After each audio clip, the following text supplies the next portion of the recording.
Assalamualaikum warahmatullahi wabarakatuh. Hai teman-teman, kembali lagi bersama kami dari kelompok 6. Hari ini kita akan mempelajari mengenai pembelajaran kelompok kecil. Di sini ada saya sendiri, Juwairiyah dengan nomor NIM 1805103 dan dengan nomor absen 10. Yang kedua ada Teh Adela Rizky Nur Atikah dengan nomor NIM 1805074 dan nomor absen 9. Yang ketiga ada Teh Rosa Widyastuti dengan nomor NIM 1806532 dan nomor absen 14. Dan yang terakhir ada Teh Reza Farah dengan nomor NIM 1808248 dan nomor absen 24. Langsung saja yuk kita ke pembahasan materinya.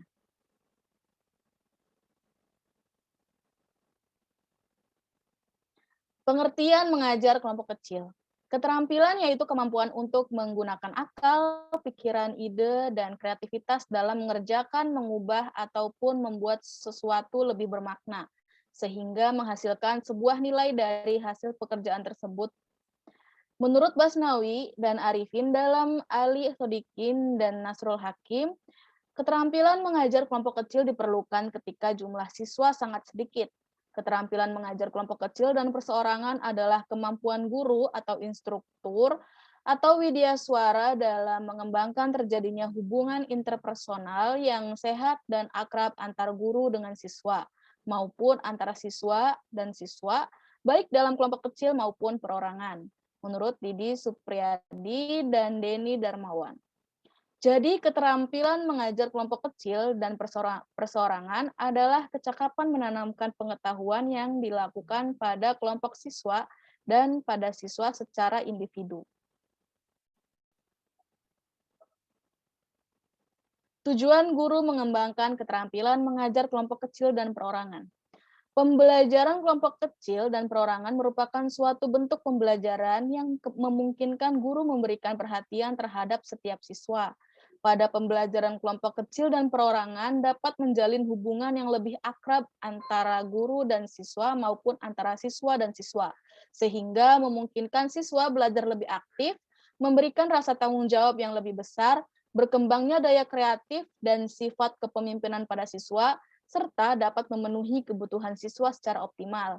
Pembelajaran kelompok kecil dan perorang juga dapat mendiagnosa kesulitan belajar peserta didik secara akurat.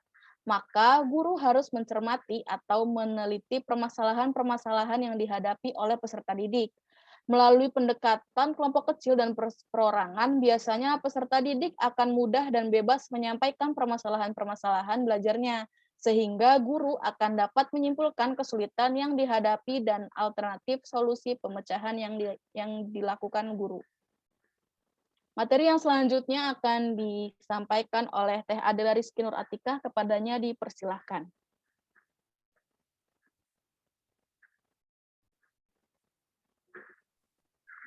Selanjutnya yaitu unsur-unsur pembelajaran kelompok kecil dan perorangan.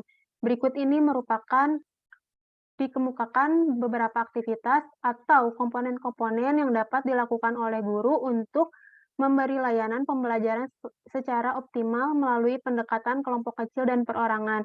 Itu ada peran guru. Yang pertama yaitu sebagai motivator. Di sini guru memposisikan diri sebagai penggerak yang menumbuhkan semangat dan kekuatan belajar bagi siswa. Yang kedua yaitu fasilitator, yaitu guru menciptakan lingkungan pembelajaran yang kondusif sehingga dapat menunjang kelancaran pembelajaran bagi siswa. Yang ketiga yaitu organisator pembelajaran. Di sini, guru mengelola kegiatan pembelajaran dengan cara merencanakan yang baik. Selanjutnya yaitu multimetode dan media, yaitu guru dalam mengajarkan dengan media dan metode yang bervariasi. Selanjutnya yaitu ada pola interaksi pembelajaran, yaitu komunikasi pembelajaran hendaknya dikembangkan dan jalinan komunikasi interaktif. Selanjutnya yaitu pemanfaatan sumber pembelajaran secara luas dan bervariasi, yaitu bagaimana proses pembelajaran. Siswa tidak hanya terpaku pada guru atau satu buku saja. Selanjutnya yaitu mendiagnosis kesulitan belajar siswa, yaitu yang mencermati atau meneliti permasalahan-permasalahan yang dihadapi oleh siswa.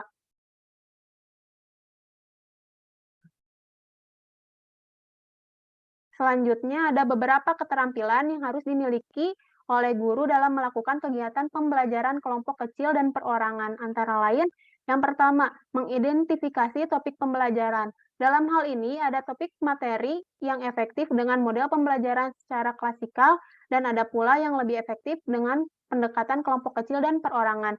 Yang kedua yaitu pengorganisasian, yaitu dituntut keterampilan mengorganisasikan setiap unsur atau komponen pembelajaran seperti siswa, sumber materi, waktu, media yang dibutuhkan, pendekatan dan metode yang akan digunakan, serta sistem evaluasi.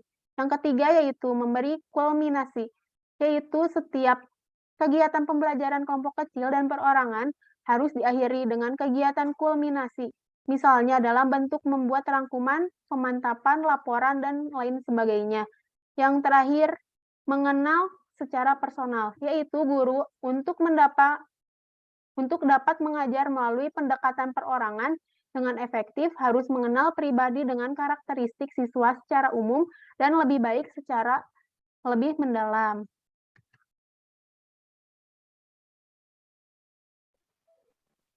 Materi yang selanjutnya akan disampaikan oleh Teresa Farah. Kepadanya dipersilahkan. Iya.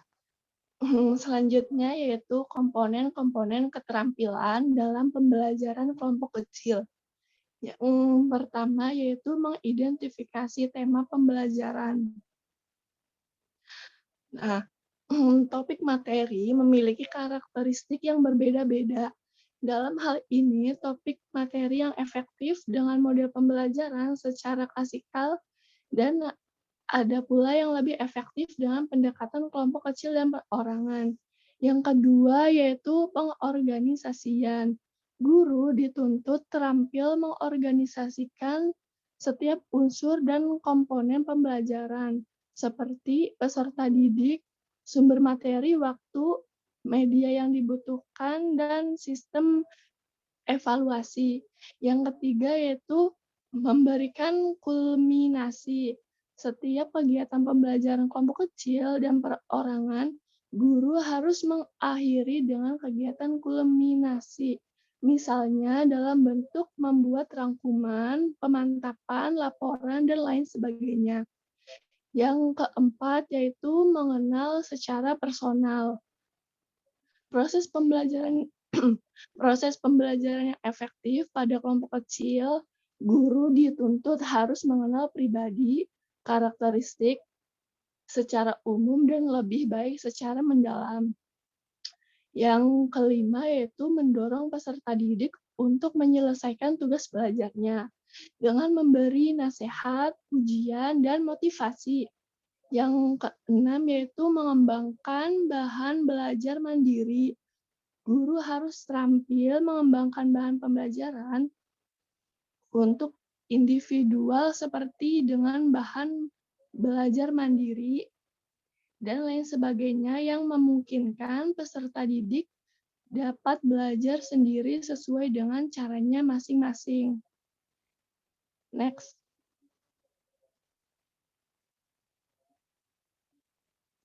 Nah, selanjutnya yaitu menurut Usman 2013, peran guru dalam pengajaran yaitu sebagai berikut. Yang pertama yaitu organisator kegiatan belajar mengajar. Yang kedua yaitu sumber informasi bagi siswa. Yang ketiga motivasi bagi siswa untuk belajar. Yang keempat penyedia materi dan kesempatan belajar bagi siswa. Yang kelima pembimbing kegiatan belajar siswa. Dan yang terakhir peserta kegiatan belajar. Ya, materi yang selanjutnya akan disampaikan oleh Teh Rosa Widyastuti. Kepadanya dipersilahkan.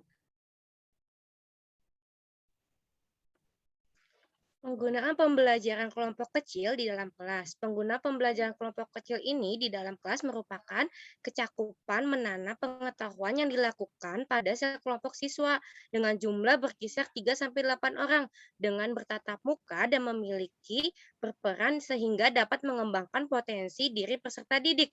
Adapun tujuan dari Penggunaan kelompok kecil di dalam kelas antara lain yang pertama, meningkatkan kualitas pembelajaran melalui dinamika kelompok. Yang kedua, memberikan kesempatan untuk berlatih dan memecahkan masalah dan cara hidup secara rasional dan demokratis. Yang ketiga, memberikan kesempatan kepada siswa untuk mengembangkan sikap sosial dan semangat gotong royong. Yang keempat, siswa dapat mencapai kemajuan belajar sesuai dengan kemampuan, minat, dan kecepatan sendiri. Dan yang kelima yaitu terjadinya interaksi dalam belajar yang bervariasi, yaitu guru siswa, siswa-siswa, dan seterusnya. Next. Selanjutnya yaitu ada syarat pengajaran kelompok kecil. Pengajar kelompok kecil dan akan terwujud jika terpenuhi syarat-syarat berikut. Yang pertama yaitu adanya hubungan yang baik dan akrab antara guru dengan siswa, siswa dengan siswa, atau tutor sebaya. Yang kedua yaitu siswa belajar dengan kecepatan, kemampuan, cara berpikir sendiri. Dan yang ketiga yaitu mendapatkan bantuan sesuai dengan kebutuhan. Yang keempat yaitu melibatkan dalam perencanaan belajar.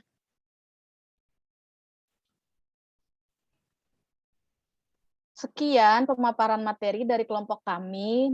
Mudah-mudahan dapat bermanfaat. Wabillahi taufiq wal hidayah. Wassalamualaikum warahmatullahi wabarakatuh.